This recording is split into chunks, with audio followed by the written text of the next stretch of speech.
अतिथि देवो भव। हम दावा तो बड़ी शान से करते हैं कि हम भारत के लोग अतिथियों का सम्मान करते हैं, लेकिन फिर कुछ लोग अतिथि के साथ ऐसी वाहियात हरकतें कर देते हैं कि हमारे आदर्श, हमारी संस्कृति, हमारी परंपरा शर्मसार हो जाती है। इसकी एक ताजा वानगी भी देखने को मिली है मुंबई में, जहां खार इलाके में कोरियन ब्लॉगर युवती के साथ छेड़खानी की घटना हुई। घटना मंगलवार रात करीब 8 बजे की है, जब दक्षिण कोरिया की नागरिक महिला यूट्यूब पर लाइव स्ट्रीमिंग कर रही थी और छेड़खानी का यह वीडियो सोशल मीडिया पर वायरल हो रहा है। आपने भी शायद यह वीडियो देखा होगा। हम चाहते हैं कि आप ये वीडियो एक बार फिर से देखें और सोचें कि आखिर हम किस समाज में रह रहे हैं। देखिए एक बार।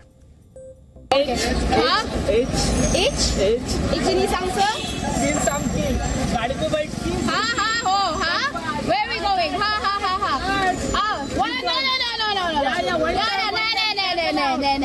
I'm scared. I'm dressed. Hi. Tomorrow.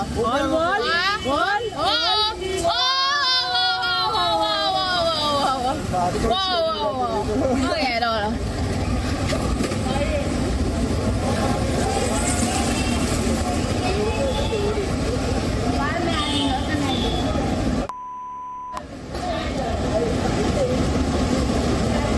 Time to go home. Bye-bye. Oh, bye-bye. Come this seat. No. It's okay. My, it's all there. Patient? Huh? Patient? Yeah. My house is This there. one, sir. No. Home over there. Okay. Viral video में साफ दिखाई दे रहा है कि Korean blogger live streaming कर रही थी। तभी वहां 2 लड़के आए और टूटी फूटी अंग्रेजी में उसे छेड़ने लगे। ये लड़के उसे बार बार गलत तरीके से छूने की कोशिश कर रहे हैं। एक युवक ने तो कोरियन युवती का हाथ पकड़ लिया और उसे चूमने की कोशिश की। इस पर युवती ने उसे सख्ती से दूर रहने के लिए भी कहा। कोरियन युवती उन लड़कों से बचने के लिए आगे की तरफ चलने लगी तो दोनों युवक स्कूटी से उसका पीछा करने लगे। एक ने हाथ पकड़कर उसे जबरदस्ती स्कूटी पर बिठाने की कोशिश भी की। यह घटना बेहद हैरान कर देने वाली भी है और हर भारतीय का सिर शर्म से झुका देने वाली भी। वीडियो में जो कुछ रिकॉर्ड हुआ वो इस घटना का एक अधूरा सच है। पूरा सच हम आपको पीड़ित कोरियन ब्लॉगर की जुबानी सुनवाते हैं, जिसने जी न्यूज को दिए इंटरव्यू में अपने साथ हुई इस हरकत का पूरा ब्यौरा सिलसिलेवार तरीके से दिया है। हम देख रहे हैं कि कल खार पुलिस स्टेशन के परिसर में एक कोरियन महिला है जो यहाँ पे विजिटर है, उनके साथ छेड़खानी की गई थी। 2 लड़कों ने उनके साथ ज़बरदस्ती करने की कोशिश की, जिसके बाद खार पुलिस स्टेशन में एक मोलेस्टेशन का केस रजिस्टर किया गया है। 2 आरोपी को गिरफ्तार किया गया और उन्हें कोर्ट में पेश कर उनकी 1 दिन की कस्टडी दी गई है। हमारे साथ कोरियन महिला है, उनसे बात करेंगे और जानेंगे कि दरअसल क्या हुआ था। Tell us what really happened last night. How did these guys harass you? It was 2 days ago on Tuesday around 11:50 p.m. I was doing my live streaming and heading back to my hotel, and there was 2 guys standing on the road, and one of them started to yell.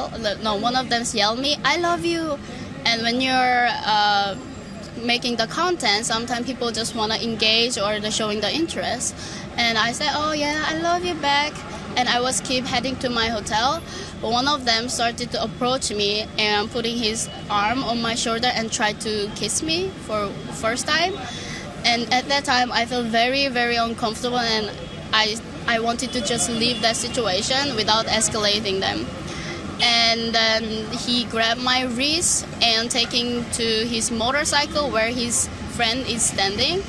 And he asked me to, "I will give you a ride, get on the motorcycle." And I said no multiple times, very strong voice, but he didn't get it.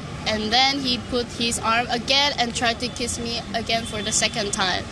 At that time, in my brain was like completely empty, blanked, and I thought okay, I have to leave this place.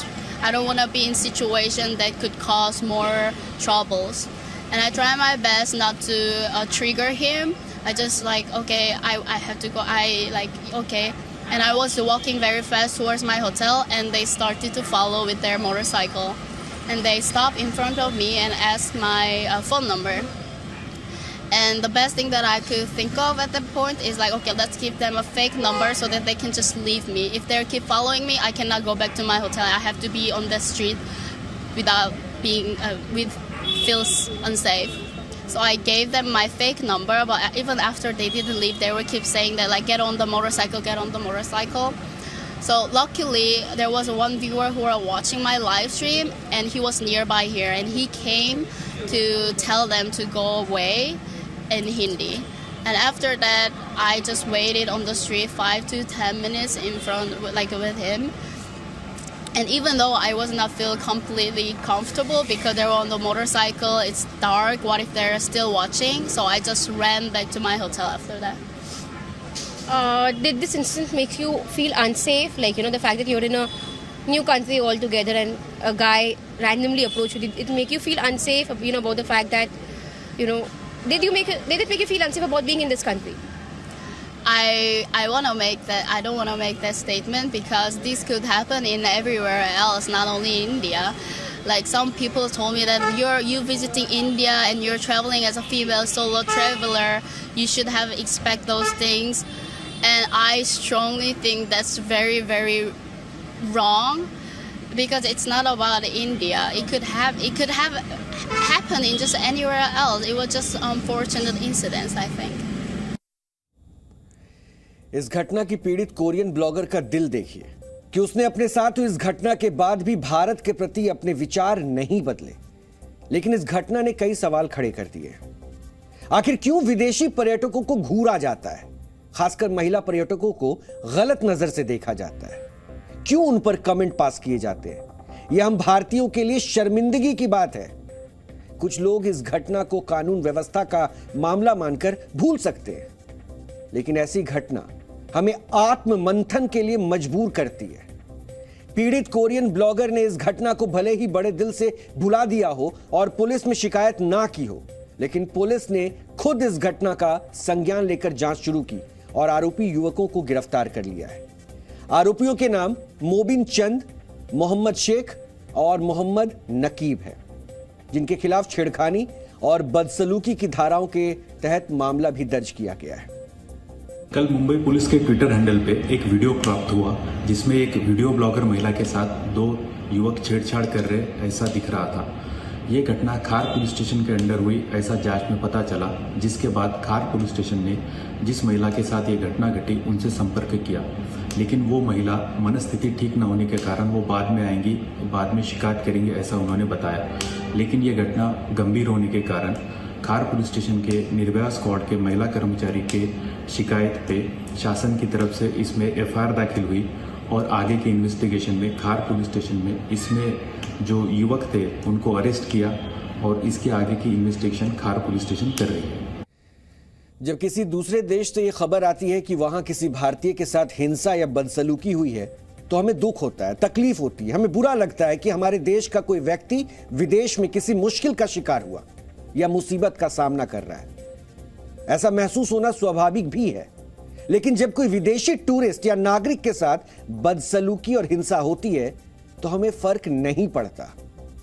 ऐसी ही घटना 5 साल पहले वर्ष 2017 में हुई थी, जब Switzerland के एक कपल पर आगरा के पास फतेहपुरी सिकरी में हमला हुआ।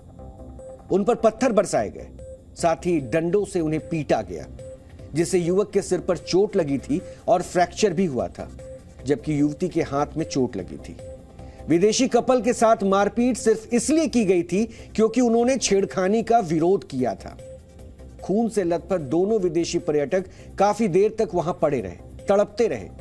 कोई भी उनकी सहायता के लिए आगे नहीं आया, बल्कि लोग उनकी तस्वीरें खींचते रहे, वीडियो बनाते रहे। बाद में उन्हें अस्पताल में भर्ती किया गया था और इस घटना की पूरी दुनिया में चर्चा हुई थी। विदेश मंत्रालय को इस घटना पर सफाई भी देनी पड़ी थी। अब आप खुद तय कीजिए, क्या यही है अतुल्य भारत, जिसका ढिंढोरा पूरी दुनिया में पीटा जाता है, जिससे प्रभावित होकर विदेशी टूरिस्ट भारत आते हैं और कई बार अपने साथ बुरी यादें लेकर वो यहां से वापस जाते हैं। नेशनल क्राइम रिकॉर्ड ब्यूरो के ताजा आंकड़े ये बताते हैं कि वर्ष 2021 में विदेशी पर्यटकों के साथ अपराध की 150 घटनाएं दर्ज हुई है। इनमें से सबसे ज्यादा 23 केस चोरी के थे। जबकि विदेशी महिलाओं के साथ छेड़खानी और बदसलूकी के 15 केस दर्ज हुए थे।